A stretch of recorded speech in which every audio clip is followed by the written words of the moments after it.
My husband is 77 years old and he's still roping calves. And he belongs to an association where they are playing on the same level. They're aged cowboys.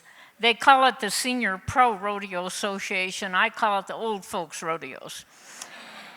I went with him one time to Burwell, Nebraska. A hot afternoon. Why I went, I have no idea. But I was sitting in this great big grandstand with the 7 or 8 other people that were there that day. And I wrote a poem about what all I saw, what transpired, called the Old Folks Rodeo. There's a great association where old cowboys go and play. It's like a big reunion for the hands of yesterday. It started out old timers. Now they call it Senior Pro. Well, they can call it what they want, but it's an old folks rodeo.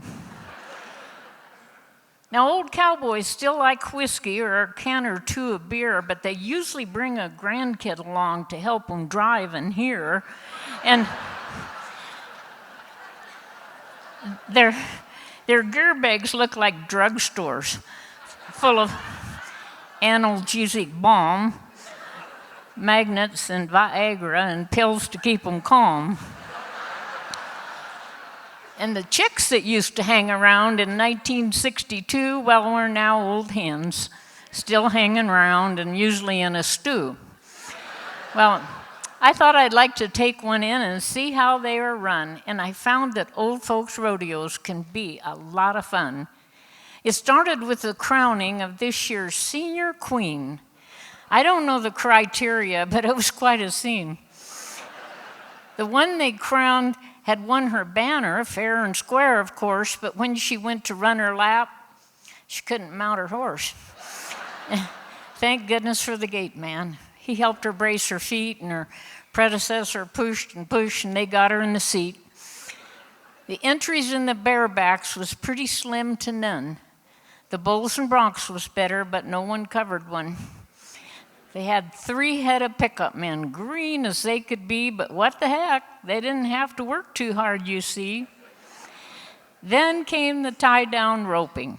That's what they call it now. A friend of ours was entered, and he caught his calf somehow. He lumbered down, flanked the calf. One arm went underneath. He yanked the string out of his mouth, but dang.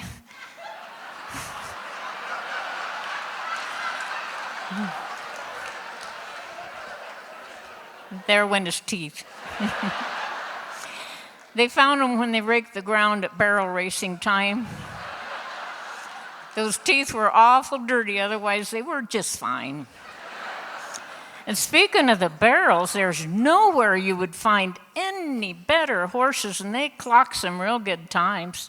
But those horses seem to run the barrels better than the riders do, like when old Dobbin dumped his mount up there at barrel 2. Another failed to make the turn at barrel number 1, but you know, gravity has shifted since the days when we were young. And thank God they left the team roping for the last event that night.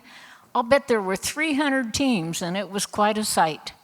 It's evident that this event is sweeping across the land, but good old cowboys never roped with golf gloves on their hands. I'm sure you've heard the story that every dog should have its day. It's only fair that old cowboys should have a place to play. So if you crave excitement and you don't know where to go, may I suggest you go and watch an old folks rodeo. Thank you. Thank you.